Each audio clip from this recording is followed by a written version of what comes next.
just as the Lord commands, so His presence comes. Today's focus. The tabernacle was completed, and the glory filled it. Find Foods, 7 minutes a day, 1 Bible a year. Grace and peace, everyone. Today, our reading brings us to the last 4 chapters of Exodus, chapters 37 to 40. Our key verse is, "Then the cloud covered the tent of meeting, and the glory of the Lord filled the tabernacle." The book of Exodus concludes with the completion of the tabernacle.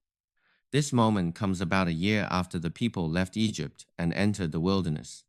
Just as a novel, an essay, or a film reaches its end, the final act provides the story's conclusion. For Exodus, that conclusion is the completed tabernacle. This is a matter of great importance. We know that the Pentateuch, or the 5 books of Moses, consists of Genesis, Exodus, Leviticus, Numbers, and Deuteronomy. The second half of Genesis focuses on the stories of Abraham, Isaac, Jacob, and Joseph. With Joseph entering Egypt, and after about 400 years of slavery, God delivered them from Egypt. And now, at this point in the narrative, roughly a year has passed since the Exodus. The book that follows, Leviticus, details how the Levitical priests were to serve God. Numbers then records the subsequent 39 years of wandering in the wilderness. Deuteronomy, as its name implies, presents the reiteration of God's laws and covenant given just before the Israelites entered Canaan. Therefore, Exodus and Leviticus belong to the same historical time frame. We know that prior to this, God gave the tablets of the 10 Commandments, along with various statutes and ordinances, through Moses. This constituted the covenant between God and His people, much like a marriage covenant. Its purpose was union, dwelling together, and walking together. And now, in the tabernacle, God dwells with His people. This is walking together and His presence. The book of Exodus is about out of death into life, out of Egypt into the wilderness. Today, we've now come to the very end of the structure, the glory of the tabernacle. With this, the book of Exodus concludes. What follows is Leviticus. The events of Leviticus take place during the time at Mount Sinai, specifically as recorded in chapters 16 through 18. So today, we are at glory of the tabernacle. Let's turn to the scripture. According to the instructions God had given to Moses, Moses inspected the work and saw that they had done it just as the Lord had commanded. So Moses blessed them. God met with Moses on Mount Sinai. There he gave detailed instructions for the construction of the tabernacle, including the Ark of the Covenant and all the furnishings within it. He specified how each item was to be crafted, how everything was to be consecrated, and how the priests were to serve him. When Moses saw that all this work had been completed just as the Lord had commanded, he blessed the people. A servant of God, acting in the Lord's name, is to bless God's people. And they, in turn, are to bless one another. This all took place after the tabernacle was completed. It signifies that God was to dwell with His people. Within the tabernacle, God would meet with them. Specifically, He would meet with the high priest at the atonement cover or at the throne of grace. As for the various objects within the tabernacle, we will explore them in detail later, for each one is rich with spiritual significance. Therefore, we see that the conclusion of Exodus is the completion of the tabernacle. And so Moses finished the work. Then the cloud covered the tent of meeting, and the glory of the Lord filled the tabernacle. Moses could not enter the tent of meeting because the cloud had settled on it, and the glory of the Lord filled the tabernacle. In all the travels of the Israelites, whenever the cloud lifted from above the tabernacle, they would set out. But if the cloud did not lift, they did not set out until the day it lifted. So the cloud of the Lord was over the tabernacle by day, and fire was in the cloud by night, in the sight of all the Israelites during all their travels. Therefore, all that God had told Moses was accomplished through the skill of many gifted craftsmen. When the work was completed, the cloud covered the tabernacle, and even Moses could not enter.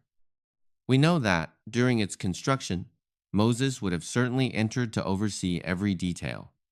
But the moment the tabernacle was finished, the cloud covered it. This was the definitive sign of God's presence. In the New Testament, we also read of a great cloud of witnesses. The cloud is a sign of God's presence. Therefore, this cloud of witnesses signifies those who testify to God's presence. Because God was present, His cloud and His glory dwelling among them, miracles, wonders, and divine guidance followed. As for when to move or stay by day or by night, the people would set out whenever the cloud lifted from the tabernacle. In other words, the cloud remained over the tabernacle. As long as it stayed, they remained encamped. So, by day, the cloud was over the tabernacle. At night, as they rested, fire appeared within the cloud, visible to all the house of Israel. It extended from the tabernacle up to the heavens, so that every Israelite could see it. The 600,000 fighting men, a nation of over 2 million, witnessed God's presence day and night. This happened throughout their entire journey. From the Exodus onward, God guided them by the pillar of cloud and fire. And when the Egyptian army pursued them, that same pillar stood between, blocking Egypt's advance.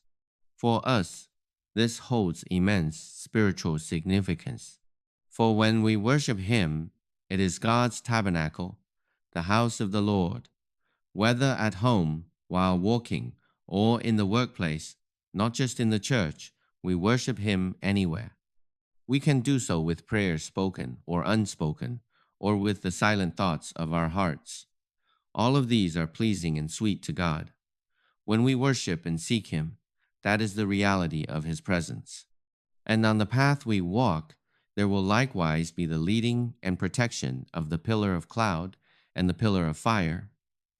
This was true for the Israelites on their journey, and it is true for each one of us today. A quick reminder about Fine Foods 7 minutes. Our daily video explains a key verse from the reading, helping you go deeper. We recommend watching the video first, then reading the scripture.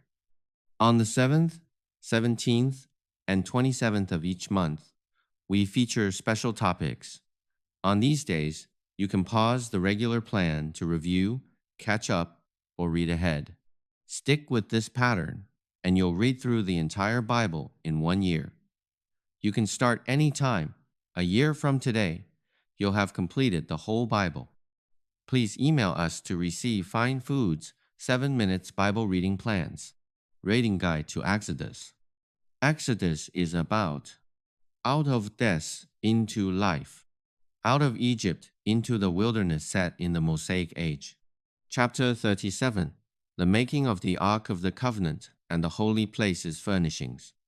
Chapter 38, the making of the altar of burnt offering and the bronze basin.